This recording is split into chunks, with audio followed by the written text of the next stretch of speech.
Hey everybody, welcome back to Mark Pierce and Be a Man. Just a few minutes with Mark, that's all it is. And I wanted to talk to you today about what's going on in our churches. Why are our churches closing down? Why is there all of the panic and all of the fear and the tremendous lack of faith? And what do we do about it, men? Do we have a role? What do we do? Here, let me start off by reading a little something. And out of the Bible, of course, and I want you to pay attention to what I'm doing here. It's going to be quick, but it's going to be real. Matthew 16, chapter 16, verse 18 through 20. I'm sorry, 18 and 19.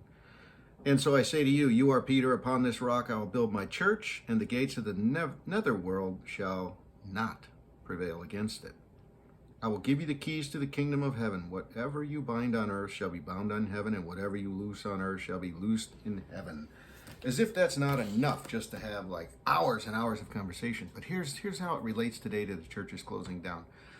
No matter what happens, no matter what the government says, no matter what the politicians say, no matter what church leaders think and try to do, the gates of the netherworld will never prevail against it. Now, I'm not slamming church leaders. I'm not slamming the Pope or anybody like that. I'm just saying that they're men, right? Sometimes men make mistakes. They act out of fear. And fear and faith can't live in the mind at the same time. You're either one or the other. You can't do both. It's kind of like trying to have two thoughts. You ever try to think two things at the same time? Very difficult. Very difficult. Some women might be able to pull that off, but guys, traditionally, no. We're kind of like do it now, one at a time kind of mentality. Now, fear and faith, if they can't exist in the mind at the same time, people getting afraid and churches are closing. Are you kidding me? These are the times when we need the church the most. These are the times when we need a place of refuge, where we need a safe haven, where we need to be congregated with like-minded people that we can draw strength from and courage from and belief from, not closing them down. So, okay, all sounds good. What's the remedy? Well, let's go to the scripture again, and let's find one of my favorite remedies here. This is Ephesians 6.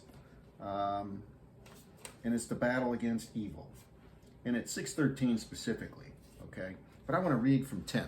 Just bear with me here.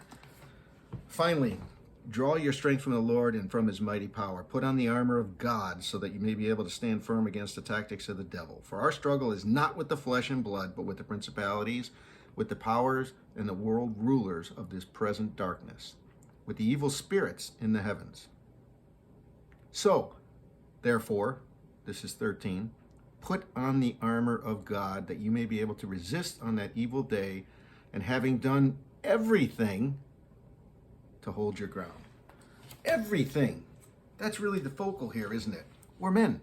We're called to be warriors. We're called to be servant leaders. We're called to be mentors. We're called to be friends. We're called to be a brother, a son. We're called to be a husband. We're called to be, a father. The list goes on and on and on. We have a great responsibility. And one of the responsibilities I want to impress upon you today is don't abdicate. Put on the armor of God and get with your church leaders. Don't let them close the doors. Keep them open. Use your prayer power. Use your faith power. Use your leadership skills, the God-given leadership skills, that we can keep our church doors open. It's not about the battle between the masks and the vaccinated and the unmasked and the unvaccinated. It's not that. This is a diabolic force, in my opinion. Anytime they try to shut the church down, it's always been diabolic, no matter who's doing it, even some from within the church. So rally the other men and the other families in your community. Keep your churches open. Don't let them shut it down. Way more important to keep the churches open than schools, in my personal opinion. Hey, I hope this message finds you well. If you like more of it, please subscribe to my channel. Got a few hashtags out there, and I'm also going to post my website address on there pretty soon. So thanks for listening. God bless you. Have a great day. And if you have any comments or questions, feel free to get a hold of me, Mark Pierce at e5leader.com. Or you can just go to e5leader.com, hit the contact page. So God bless you. Have a great day.